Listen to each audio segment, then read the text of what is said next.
بسم اللہ الرحمن الرحیم۔ ایک دفعہ سلطان صلاح الدین ایوبی جنگل میں شکار کھیلنے کے لیے روانہ ہوا۔ آپ رحمۃ اللہ علیہ کے ساتھ 2 خاص وزیر، ایک جاسوس علی بن سفیان اور 20 سپاہی موجود تھے۔ سلطان صلاح الدین ایوبی رحمۃ اللہ علیہ ایک چھوٹے سے قافلے کے ساتھ جنگل کی طرف تیز رفتاری کے ساتھ جا رہا تھا۔ چلتے چلتے سلطان صلاح الدین ایوبی رحمۃ اللہ علیہ کا گزر ایک گاؤں سے ہوا، کیونکہ جنگل کی طرف جو راستہ جاتا تھا وہ اس گاؤں میں سے گزر کر جاتا تھا۔ سلطان اکثر اوقات اس راستے سے گزر کر جنگل جاتا تھا، لیکن جب اس دفعہ سلطان اس گاؤں سے گزرا تو سلطان کی نظر ایک قافلے پر پڑی جو اس گاؤں سے نکل کر واپس روانہ ہو رہا تھا۔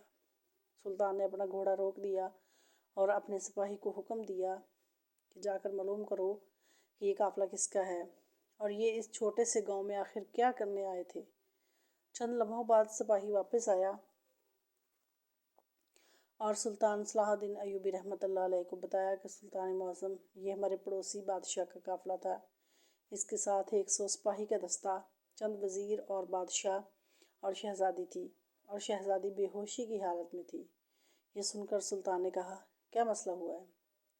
کیونکہ جب سپاہی نے کہا کہ شہزادی بے ہوش تھی تو یہ بات سلطان کے لیے حیرت زدہ تھی۔ تو سپاہی نے کہا، سلطان معظم، پریشانی کی بات نہیں، بادشاہ شہزادی کو اس گاؤں کے مشہور حکیم کے پاس علاج کرانے کے لیے لایا تھا۔ یہ سن کر سلطان اور آپ کے وزیر اور سپاہی ہکا بکا ہو گئے کہ اتنا بڑا بادشاہ ایک چھوٹے سے گاؤں میں ایک چھوٹے سے حکیم کے پاس خود شہزادی کا علاج کرانے آیا ہے۔ یہ بات سلطان کو ہضم نہیں ہو رہی تھی، لیکن شکار کے لیے دیر ہو رہی تھی، اس لیے سلطان اپنی منزل کی طرف چل پڑا۔ سلطان سارا دن شکار کھیلتا رہا، لیکن جب عصر کا وقت ہوا تو سلطان نے اپنے سپاہیوں کو واپسی پر کہا کہ جاؤ اس قافلے کا پیچھا کرو اور معلوم کرو کہ بادشاہ کا قافلہ کس جگہ پڑاؤ کرتا ہے، کیونکہ آج رات میں بادشاہ سے ملنا چاہتا ہوں۔ سلطان واپس چلا گیا۔ سلطان نے کھانا کھایا، مغرب کی نماز پڑھی اور اتنے میں سپاہی بھی آ گئے۔ سپاہی نے سلطان صلاح الدین ایوبی رحمۃ اللہ علیہ کو بتایا، سلطان معظم، اس گاؤں سے نکلنے کے بعد ایک چھوٹی سی وادی ہے اور اسی جگہ پر بادشاہ کے قافلے نے پڑاؤ کیا ہوا ہے۔ سلطان صلاح الدین ایوبی رحمۃ اللہ علیہ علی بن سفیان اپنے چند سپاہیوں اور ایک وزیر کے ساتھ اس وادی کی طرف چل پڑا۔ چلتے چلتے تھوڑا سا اندھیرا ہو گیا تھا، لیکن جب سلطان اس وادی میں پہنچا تو سلطان کے جاہ جلال کو دیکھ کر بادشاہ سمجھ چکا تھا کہ یہ عظیم سلطنت کا سلطان صلاح الدین ایوبی ہے۔ بادشاہ نے سلطان کا استقبال کیا اور اسے اپنے خیمے کے اندر لے گیا۔ حال احوال جاننے کے بعد سلطان صلاح الدین ایوبی نے پہلا سوال بادشاہ سے کیا کہ آپ بادشاہ ہو کر شہزادی کا علاج چھوٹے سے گاؤں کے چھوٹے سے حکیم کے پاس کیوں کرانے آئے تھے؟ تو بادشاہ نے کہا، سلطان معظم، ضرورت انسان کو محل سے نکال کر اندھے گھروں میں لے جاتی ہے۔ میں تو پھر بھی ایک آباد گاؤں میں آیا ہوں۔ سلطان کو اس کی باتوں پر تجسس پیدا ہو گیا، لیکن سلطان نے اس سے پوچھا کہ آخر شہزادی کو کیا مسئلہ ہوا تھا کہ نوبت یہاں تک پہنچی اور تمہیں اس گاؤں میں آنا پڑا؟ تو بادشاہ نے کہا کہ ایک دن شہزادی میرے ساتھ گھڑ سواری کر رہی تھی کہ اچانک شہزادی کا پیر پھسلا اور شہزادی گھوڑے سے گر گئی اور شہزادی کے کولے کی ہڈی اپنی جگہ سے ہٹ گئی۔ شہزادی درد سے تڑپ رہی تھی، لیکن شہزادی کسی بھی حکیم کو ہاتھ لگانے کی اجازت نہیں دے رہی تھی۔ یہ آج نہیں، یہ بچپن سے ہے کہ شہزادی کسی نامحرم کو اپنے جسم کو چھونے کی اجازت نہیں دیتی۔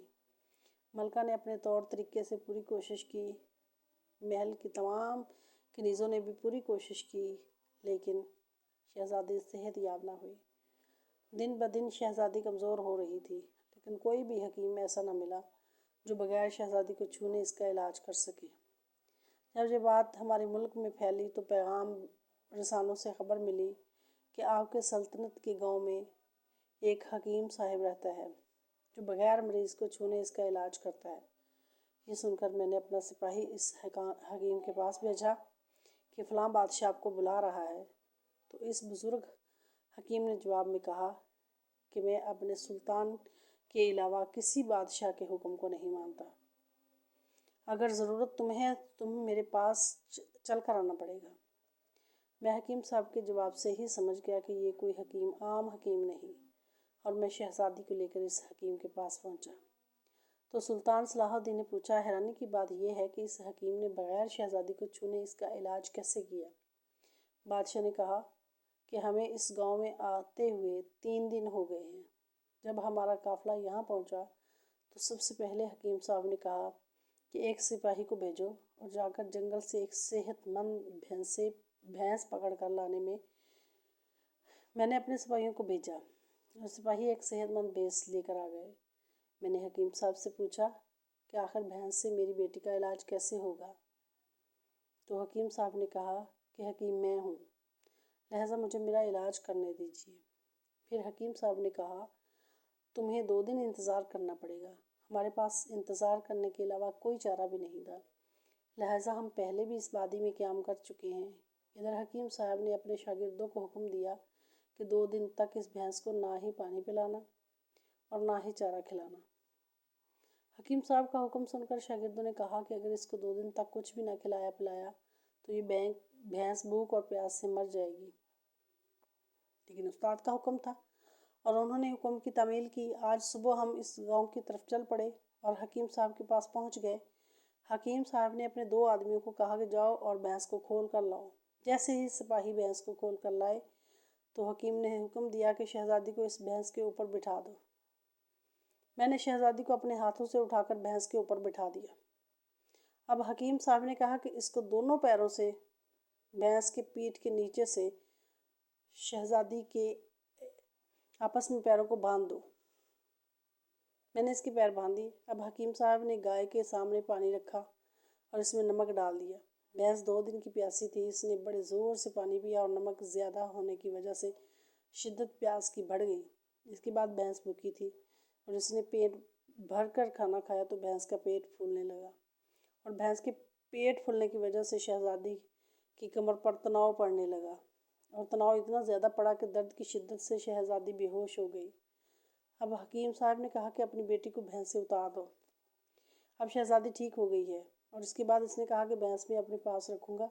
اس طرح حکیم صاحب نے میری بیٹی کا علاج کیا اور الحمدللہ ہوش آنے کے بعد شہزادی بالکل صحت یاب ہو گئی ہے۔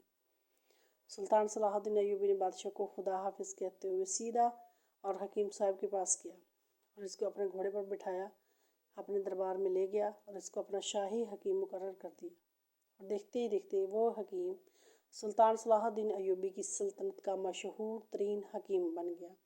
میرا چینل سبسکرائب کریں، ویڈیو لائک اور شیئر کریں۔